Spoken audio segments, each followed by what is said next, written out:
মা ভালো আছেন নি আপনি? আপনার শরীর স্বাস্থ্য ভালো নি? আমি আইছি মা আইয়া ফুটছি। সহি সালামতে আইয়া ফুটছি আছি। ভালো আছি। না এমনি কোনো সমস্যা হইছে না আছি আমি। তোমার শরীরটা ভালো নি? কি ও ভাই, নতুন মানুষ আইছো রুমের ভিতরে? তুমি রুমু কি কথা কই না জায়গা? আমরা অন ডিউটিতে আইছি বুঝে রেস্ট কইরাম। বাইক কথা কইবা, রুমের বাইরে যায় কথা কইবা। রুমের ভিতর কি এর কথা? হ্যাঁ, নতুন আইছো, বাইরে যায় কথা কও। রুমু কি এর লাগে কথা কইতাছ? এখন আমরা ডিউটি করে আইছি তো, সবাই ডিউটি করে আইছে। তুমি নতুন মানুষ আইছো, জানো না এসব? হ্যাঁ, ওই মিয়া, ভাই দিনটা ডিউটি করে একটু শুইছি। তুমি কথা কইলে বাইরে যেয়ে কথা কও ভাই, রুমের ভিতরে কথা কও এলাও নাই ভাই। সকালে আবার ডিউটি আছে। কি শুরু লাইছো, দেশের থেকে নতুন আইছো ঠিক আছে, ফ্যামিলির লগে কথা কইয়া ভাই রুমের বাইরে যাইয়া।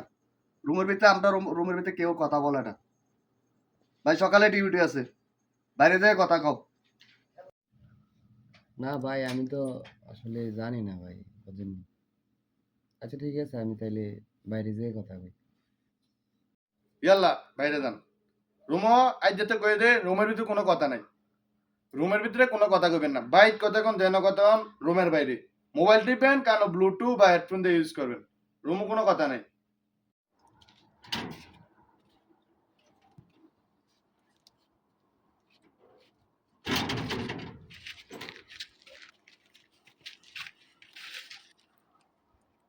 না মা ওই এমনি ভাল লাগে না দেখিয়া বাইরে গেছি। ভাল লাগে না দেখিয়া বাইরে গিয়ে কথা কইতেছি। তুমি বাড়ির সবার কি অবস্থা? ভালো আছেন সবাই? ভাই মন খারাপ করেন না, কি এটা অবস্থা? ভালো বিদেশ। আছেন? অনেকজন অনেক কথা কইবো, মন খারাপ করা যাইতো না। ভাই ঠিক আছে। কম যাইতো না এটি, হুম। ঠিক আছে নি? মন খারাপ করান যাইতো না। তো ভাই বাইর টাইট কথা কন, আর রুমে কথা কনের দরকার নেই।